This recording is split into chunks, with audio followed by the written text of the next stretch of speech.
want to talk about a story that came out of New York this past weekend. It's about a 12-year-old girl named Zemfira Mukhtarov who died subway surfing. And there are some important lessons here that I think we all need to hear. This isn't about pointing fingers or getting overly dramatic. This is about looking at what happened and asking ourselves, what can we actually do differently? Here's what we know.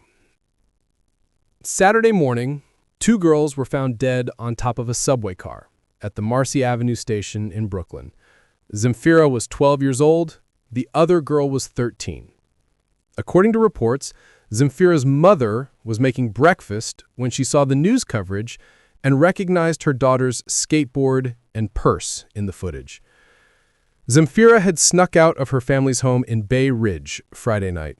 She met up with the other girl, someone she'd connected with on social media, and they went subway surfing. By 3 a.m., both were dead. The NYPD says they've intercepted over 130 kids attempting subway surfing this year alone. 5 people have died doing this in 2024. 6 died last year. The youngest person they've stopped was 9 years old. The NYPD stepping up to deter subway surfing. Earlier today, a police drone successfully saving 2 young people attempting to take part in this dangerous act. All right, just this weekend, 2 girls were found dead in a suspected case of subway surfing gone wrong. Fox 5's Arthur Chien spoke with the mother of one of the young victims. Arthur. Steve, Natasha, the Williamsburg Bridge is one of the more iconic parts of New York City, and it drew the fascination of a 12-year-old girl on more than one occasion. But this Saturday, that fascination turned deadly for her, and the first inkling her family had that something was wrong was recognizing on the news her skateboard and purse. Natalia Rudenko was making breakfast Saturday morning at home with the news on, covering the death of 2 subway surfers. It took a while before she realized it might be her daughter, who was, as she describes her, fearless. She don't care. She never gets scared, like me. We go on an American roller coaster. She said, Zemfira, I'm not going, I'm like too old. She said, listen, if you not go, you pussy cat. She would learn it was Zemfira, her 12-year-old daughter. She and a 13-year-old girl met on social media. And according to Natalia, they set out for a late-night adventure. Their bodies would end up being found on top of a subway car that pulled into the Marcy Avenue subway stop in Williamsburg early Saturday morning. She had snuck out of her parents' home in Bay Ridge, Brooklyn. Zemfira's mother says her daughter had a wide range of social media accounts. I never see her accounts, but I know she was on the top of the bridges, on the top of the roofs. While the city struggles with an ongoing problem of social media glorification of subway surfing, Zemfira's family suddenly finds itself having to make funeral arrangements for their once vibrant daughter. The latest casualty for a deadly urban fad officials have been trying to attack, yet more than a dozen have died in recent years, despite the best efforts of officials to rein it in. It doesn't get any more tragic than this. Young teenage girls, it doesn't get any more tragic than this. Fresh off this gruesome outcome, on Monday, the NYPD's drones helped intercept these 2 riding outside a train. The NYPD tells us they've intercepted over 130 kids so far this year, the youngest being just 9 years old, essentially saving them from themselves. Now, the platforms will say they're taking down dangerous content. They'll point to their community guidelines. But clearly the message isn't getting through because kids are still finding this content, still being influenced by it, and still dying because of it. Look, I get it. I understand why this appeals to young people. It looks thrilling. It seems adventurous. Zemfira's mother described her daughter as fearless, always wanting to go on roller coasters, always pushing boundaries. That's not a character flaw. That's just being young. Her little sister Miriam said they used to explore New York City together. Urban exploration can be exciting. There's nothing wrong with wanting adventure in your life, but there's a difference between adventure and unnecessary risk. There's a difference between pushing your comfort zone and putting yourself in a situation where one mistake means you're dead. The real cost. Zemfira was supposed to turn 13 on October 17th. Her family was planning her birthday party. Instead, they're planning her funeral, which is happening this Saturday. They've had to set up a GoFundMe to cover the funeral expenses. Her little sister Mariam, who's 11, told reporters that Zemfira was everything to me.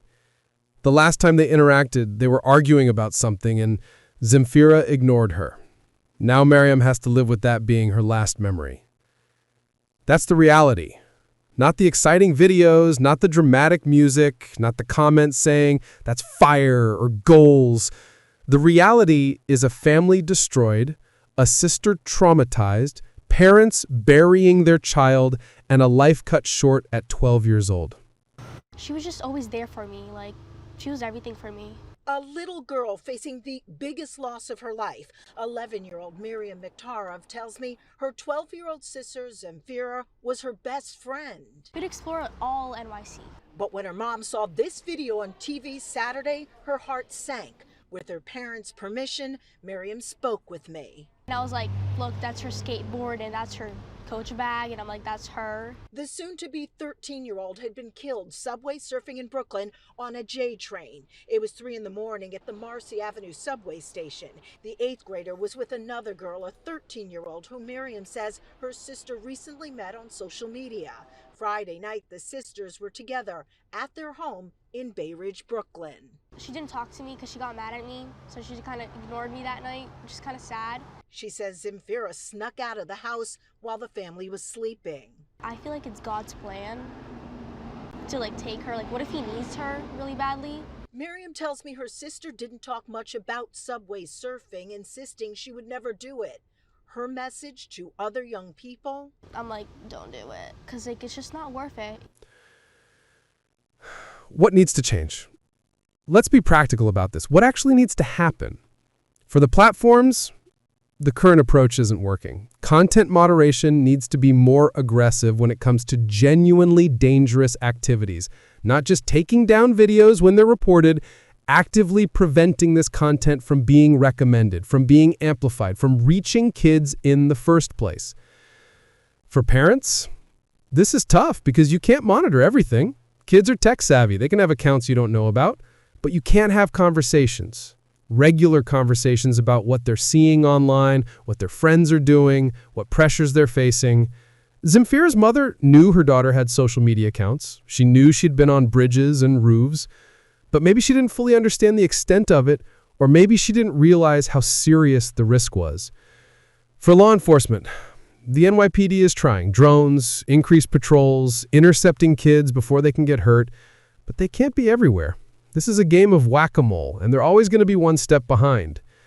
For schools need to be having these conversations too. Assembly presentations about the dangers of social media trends. Real talk about kids who've died doing this stuff.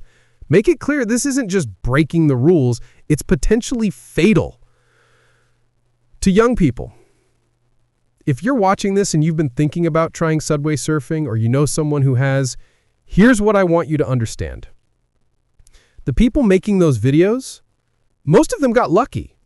Some of them didn't, and they're not around to tell you about it. You think you'll be careful. You think you'll be the exception. Zemfira probably thought that too. Mariam, Zemfira's 11-year-old sister, said it better than I can. Don't do it because it's just not worth it. She knows now. She learned it the hardest way possible. Learn from her loss instead of creating your own. Your life has value beyond views and likes. The people who love you would rather you be safe than popular. And if you die chasing social media clout, you won't be around to see the comments anyway. The bigger picture. This isn't just about subway surfing. This is about a broader trend where social media has turned dangerous behavior into entertainment, where algorithms optimize for engagement without considering consequences, where kids are being influenced by content that could literally kill them. Zemfira's death is part of a pattern. She's one of 5 this year. She won't be the last unless something fundamentally changes. And that change has to come from multiple directions at once. Platforms need to do better, parents need to stay engaged, schools need to educate, law enforcement needs resources, and young people need to make better choices. Practical steps. Here's what you can actually do. If you're a parent, Talk to your kids tonight. Ask them what they're seeing online. Ask if they know anyone doing dangerous stuff. Don't make it confrontational. Make it a conversation. Zemfira's mother knew her daughter had social media accounts. She knew she'd been on bridges and roofs. But maybe she didn't fully understand the extent of it, or maybe she didn't realize how serious the risk was. If you're a young person, if you have friends talking about subway surfing or similar stunts, be the voice of reason. It's not about being boring or a buzzkill. It's about actually caring whether your friends live or die. If you work at a social media platform, push for better content moderation. Advocate for changes in the algorithm. You have more power than you think to make these platforms safer. Zemfira Mukhtarov didn't deserve to die at 12 years old. Her family didn't deserve to lose her this way. Her sister didn't deserve to lose her best friend. This was preventable. And the next one is preventable too. It's going to take all of us doing our part. But if we can prevent even one family from going through what Zemfira's family is going through right now, isn't that worth it? Pay attention to the kids in your life. Have the hard conversations. Don't assume my kid would never do that, because somebody's kid is doing it and they're dying. Let's learn from this. Let's do better. That's all I got for today. If this resonated with you, share it with someone who needs to hear it, especially if you know young people who might be at risk. Take care of each other out there.